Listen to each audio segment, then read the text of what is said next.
Halo semuanya, saya dengan Steven dari DCS akan membawakan capstone 3 yang bertema dengan California Housing. Selanjutnya kita akan memasuki konten di mana presentasi ini dari business understanding sampai rekomendasi. Langsung saja kita ke business understanding. Jadi business understanding di sini itu bisa dilihat bahwa California adalah sebuah negara bagian di Amerika Serikat yang mempunyai penduduk yang lumayan padat dan karena kepadatan tersebut propertinya semakin hari semakin tinggi. Dan karena itu antara pemerintah ingin mengontrol properti tersebut harus bagaimana dan penjual properti menjual harga secara optimal dan pembeli properti ingin membeli harga yang paling paling adil itu tidak mengerti harus bagaimana bisa dikontrol. Maka dengan ini kita memakai pendekatan machine learning agar mencari ambang optimal, ambang batas di mana semua harga di properti California itu secara objektif, adil, dan akurat. Nah, sebelumnya itu kita akan menganalisa dari data yang sudah ada dan memakai model regresi tersebut. Karena kita berhubungan dengan harga kan dengan klasifikasi, maka kita pakai model regresi yang di mana matriksnya itu RMSE, MAE, dan MAPE dan yang di mana semua itu di sini ada penjelasannya. Tapi sebelum kita beranjak ke model tersebut, kita harus mengcleaning data kita tersebut. Jadi ingat kita harus mengcleaning data karena pedomannya adalah garbage in, garbage out. Jadi pertama-tama kita mulai dari pemahaman data kita, ada satu kategori data kategori, sisanya data numerik, dan di sini ada null, yang dimana nulnya ada 137 dan kita buang saja 137 nol ini karena dibandingkan 14.000 ini itu hampir 1%. Biar tidak pusing. Setelah itu kita mencek duplikasi, data kita sudah bersih di kategori ini, kita selanjutnya ke data numerik. Karena RMSE, MAE, dan MAPE itu sangat sensitif dengan player, maka kita harus pertama-tama mengetahui data kita dulu bahwa kuartil bawah, kuartil atas, max dan ratanya seperti apa, dan kita mengecek outlier dengan subplot, sorry, box plot. Dengan di grafik ini kita melihat bahwa outlier di sini setiap kategori itu sangat banyak, maka kita harus mulai satu persatu kita harus menghilangkan outlier yang di atas. Jadi contohnya kita pertama-tama menentukan kuartil atas dan bawah di setiap kolom tersebut dulu. Jadi housing median itu kuartil bawahnya segini, kuartil atasnya segini, dan seterusnya.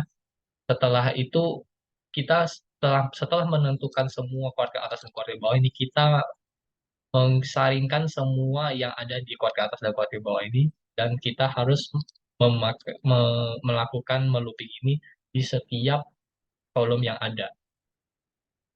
Hasilnya kurang lebih 14 ribuan data, kita hanya tersisa dengan 12 ribu data yang bisa kita pakai untuk machine learning. Dan kalau kita box plot lagi, hasilnya akan seperti ini. Nah, selanjutnya kita akan beranjak ke data kategorikal untuk analisa lebih lanjut. Pertama kita bisa lihat peta California ini, pesisir pantainya di sini, dan kebanyakan itu properti yang banyak itu bisa dilihat dari grafik itu inland yang lebih banyak. Namun setelah kita mengecek yang di sini, ternyata yang lebih dekat dengan ocean itu malah lebih banyak dibandingkan inland. Dan harga persebarannya pun bisa beda jauh. Semakin dekat dengan pantai, maka akan semakin mahal. Dan semakin padatnya penduduk, maka akan semakin mahal. Dan ini adalah median value di setiap properti. Jadi inland yang paling murah dan yang di kepulauan yang paling mahal. Selanjutnya kita akan beranjak ke modeling. Dalam modeling kita mempunyai 8 model. Secara singkat saja linear regression itu adalah pendekatan secara garis, k-neighbors itu secara selisih dari setiap dot dot yang ada di grafik, decision tree adalah cabang pohon dari data, dan seterusnya. Kernel ridge adalah pendekatan pendekatan secara eksponensial yang dimana linear regression itu linear, kernel ridge itu secara eksponensial. Nah, kita setelah itu memasukkan semua data yang semua model yang di sini, dan kita memakai pipeline di sini. Pertama-tama kita harus one hot encoded data kategori kita tersebut dulu, dan kita akan memakai robust scaler di setiap data numerik kita. Dan ini kita agar machine learning dapat mencerna data-data yang kita buang kepadanya. Setelah itu kita splitting data kita. Secara pribadi saya lebih suka split data saya jadi 80-20, namun 70-30 itu sebagai standarnya.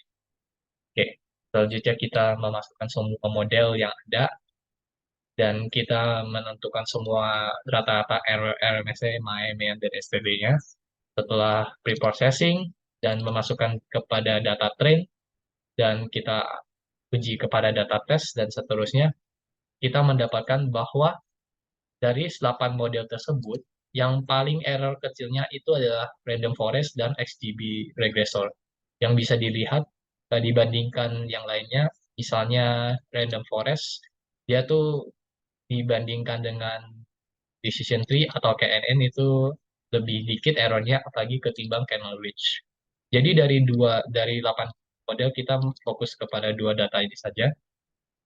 Dan dari dua data tersebut, kita harus hyperparameter tuning dulu agar kita mengetahui apakah setelah kita tuning model kita tersebut itu akan lebih akurat daripada yang lainnya. Dan hasilnya random forest kalah akuratnya dibandingkan XGB boost, yang dimana errornya tuh lebih kecil. Dan karena XGB boost-nya lebih kecil dan errornya, kita akan memfokus ke XGB boost untuk jadikan model utama kita. Nah, setelah kita mendapatkan XGB boost sebagai model kita, kita selanjutnya akan hyperparameter tuning, yaitu mencari eh, parameter optimal yang bisa dipakai untuk machine learning kita. Jadi mulai dari kedalaman, terus konservasinya, dan seterusnya dari 1 sampai 11 ini sebagai jangkauan untuk pembelajarannya. Dan setelah kita memasuki semua, dan hasilnya ini parameter yang paling bagus dari semua ini. Dan setelah kita mengetahui semua parameter yang bagus ini, kita memasukkan parameter tersebut ke XGBTune ini. Setelah kita memasuki XGBTune ini, kita bisa melihat hasilnya LMSE dan MAE dan MAPE yang setelah di hyper tuning itu akan lebih bagus daripada sebelum tuning. Bisa dilihat dari sini. Nah, setelah kita mengetahui eh, data kita tersebut, kita bisa memasuki ke pada machine learning model kita. Sekarang hasilnya akan seperti ini, di mana di X-test dan Y-testnya ini garis merah itu adalah garis patokan, yang di mana model kita itu lumayan akurat memprediksikan harga sampai kisaran harga 350.000.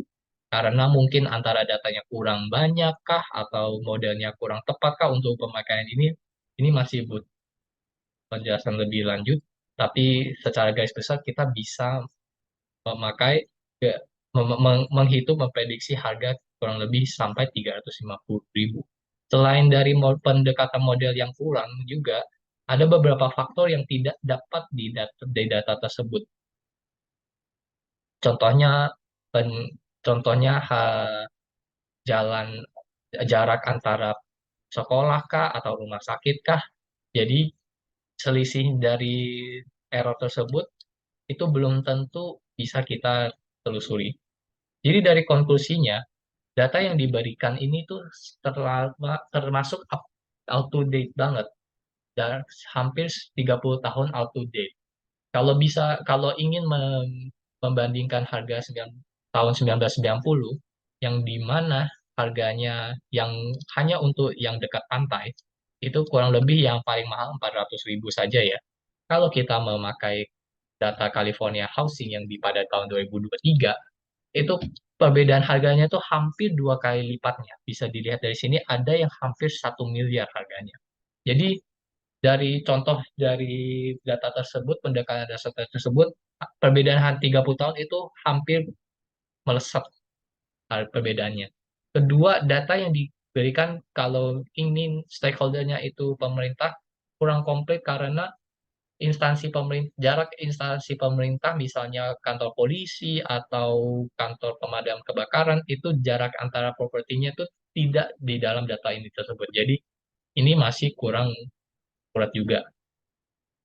Terus apa lebih bagus juga data ini kita kita bisa bandingkan jika ada rekor data yang dari 1990 sampai seterusnya. Misalnya data 1990, 91 dan kita bandingkan semuanya akan melihat perbedaan antara harga tersebut.